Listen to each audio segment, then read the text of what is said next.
Perkenalkan, nama saya Nadia Fida Madani dari Prodi Akuntansi dengan NIM 2901708, dosen pengampu Muhammad Rasidi SEMM, yaitu mata kuliah Artificial Intelligence untuk memenuhi nilai UTS mata kuliah tersebut. Di sini saya akan membahas pengertian Artificial Intelligence. Menurut istilah, Artificial Intelligence adalah sistem kecerdasan yang ditanamkan atau ditambahkan oleh manusia ke dalam suatu teknologi yang nantinya akan dikembangkan dalam konteks ilmiah atau bentukan dari entitas ilmiah yang sudah ada. Selanjutnya, Artificial Intelligence merupakan suatu teknologi yang memungkinkan mesin untuk memiliki kapabilitas berpikir layaknya manusia. Tahukah Anda bahwa salah satu cabang teknologi AI terinspirasi hidup saraf yang ada di tubuh makhluk hidup? Ya, teknologi tersebut adalah Artificial Neural Network. Artificial Neural Network merupakan cabang dari Artificial Intelligence yang mengubah pattern dari node yang terhubung menjadi sekumpulan data yang kemudian dapat diproses kembali oleh komputer. Sejarah kecerdasan buatan. Istilah dari kecerdasan buatan pertama kali diciptakan pada tahun 1956 dan hingga saat ini penggunaannya semakin populer ditinjau dari segi peningkatannya, daya dan penyimpanan komputasinya. Untuk tahap riset awal proyek AI terjadi sekitar tahun 1950-an dengan tujuan mengeksplorasi topik penyelesaian masalah dan metode simbolik. Pada tahun 1960-an, Departemen Pertahanan Amerika Serikat juga mempunyai keinginan untuk mengembangkan dan melatih komputer agar memiliki pendengaran seperti manusia. Secara dasar sekitar tahun 1970-an, proyek DARPA berhasil menyelesaikan studi kasus mengenai pemetaan jalan. Kategori AI yaitu lemah. Untuk weak, AI sendiri juga disebut dengan kecerdasan buatan sempit, yang berarti sistem AI yang dibuat dan dilatih untuk melakukan suatu pekerjaan tertentu saja. Contohnya asisten pribadi virtual seperti Apple Siri, Amazon Alexa, Google, dan lain sebagainya. Yang kedua yaitu kuat. Dan kategori yang kedua termasuk dalam kecerdasan buatan umum atau strong AI, yang berarti sistem AI dengan kemampuan kognitif pengetahuan manusia secara umum atau KEMON. Contoh dari penerapan kategori ini adalah sistem rekomendasi dalam e-commerce, media sosial, dan contoh yang lainnya.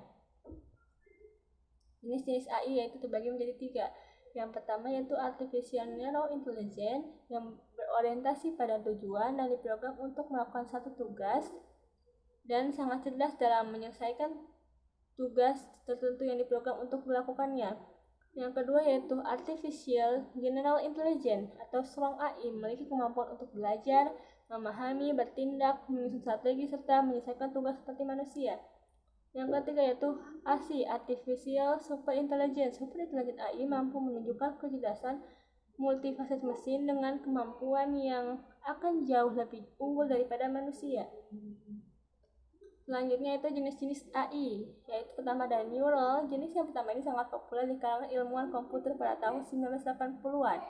Neural AI merupakan sistem pengetahuan yang tidak direpresentasikan ke dalam bentuk simbol, namun lebih pada bentuk neuron buatan seperti otak yang telah direkonstruksi dengan baik. Yang kedua yaitu neural network. Jenis kedua adalah neural network.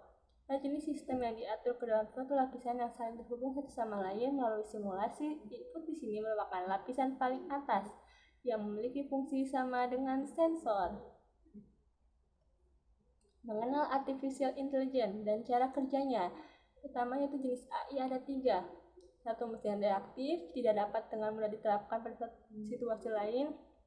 Yang kedua yaitu memori terbatas untuk menginformasikan keputusan masa depan. Yang ketiga itu teori pikiran, memiliki keyakinan sendiri dan niat yang mempengaruhi keputusan. Kategori AI ada 2, lemah yaitu dirancang untuk tugas tertentu. Yang kedua yaitu AI kuat, kemampuan kognitif mampu manusia secara umum. Yang ketiga adalah mendalami AI, didasarkan pada prinsip kecerdasan manusia, mesin dapat dengan mudah menirunya dan menjalankan tugas-tugas kecerdasan buatan meliputi pembelajaran, penalaran, dan persepsi. Simbol manipulating AI, jenis yang terakhir merupakan sistem yang bekerja dengan simbol abstrak. Jenis ini termasuk dalam perancangan yang membutuhkan banyak eksperimen atau percobaan. Inti dari tahap eksperimennya adalah untuk menguji sistem kecerdasan manusia yang direkonstruksi pada tingkat yang lebih struktur dan logis. Dan kemudian informasi yang diperoleh akan bekerja dengan simbol yang nantinya akan dibaca oleh pengembang atau developer.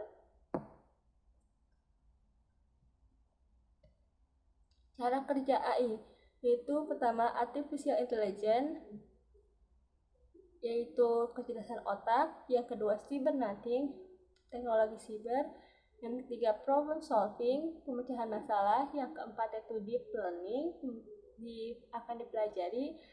Yang keempat itu yang kelima atau disebut machine learning, dipelajari oleh mesin. Yang keenam itu roboting. Yang ketujuh neural network atau semua jaringan bergabung menjadi satu.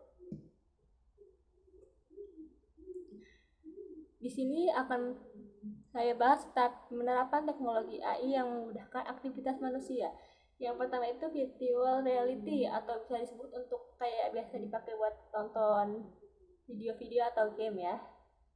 Virtual reality yang dikenal pula dengan realitas virtual adalah teknologi yang dapat membuat individu berinteraksi secara nyata dengan objek imajinasi hasil simulasi komputer. Umumnya teknologi ini dimanfaatkan sebagai alat bantu observasi hampir seluruh bidang. Dalam industri game, VR juga kerap digunakan. Teknologi VR yang disandingkan dengan AI nanti dapat dipersonalisasikan sesuai kebutuhan penggunanya. Contohnya, penerapan AI dalam teknologi VR ini dapat dilihat dalam film Iron Man. Yang kedua yaitu mobil pintar. Nah, mobil pintar ini di pasar otomotif Indonesia atau bisa disebut mobil pintarnya itu Tesla. Mobil ini udah dilengkapi dengan chip berteknologi artificial intelligence atau kecerdasan buatan yang dapat membuat mobil ini menjalankan beberapa sensor. Beberapa sensor tersebut dapat menjalankan sistem radar untuk fitur autopilot atau bisa dibuka sendiri itu pintunya, bisa mengendara sendiri juga, bisa sensor-sensor yang lainnya yang mungkin tidak ada di mobil lain. Yang ketiga itu kamera smartphone. Salah satu penerapan teknologi AI, nah smartphone ditandai dengan kamera bokeh. Awalnya bokeh hanya bisa dilakukan dengan menggunakan kamera profesional.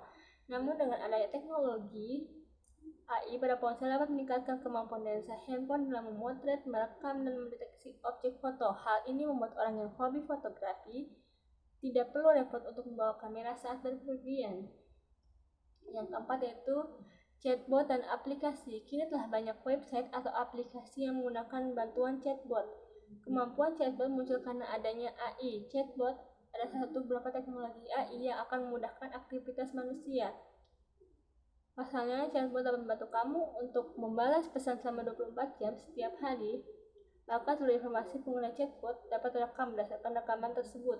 Kamu akan mendapatkan email, nomor telepon, usia, serta gender orang tersebut.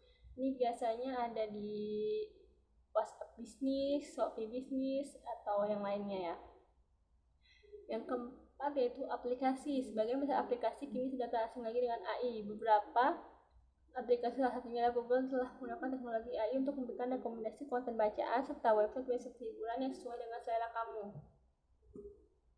Peran kerja AI di berbagai industri yaitu pertama di bagian teknologi, media, telekomunikasi, yaitu sebagai media arsip, pembuatan konten, dan pemasaran dan iklanan yang dipersonalisasi.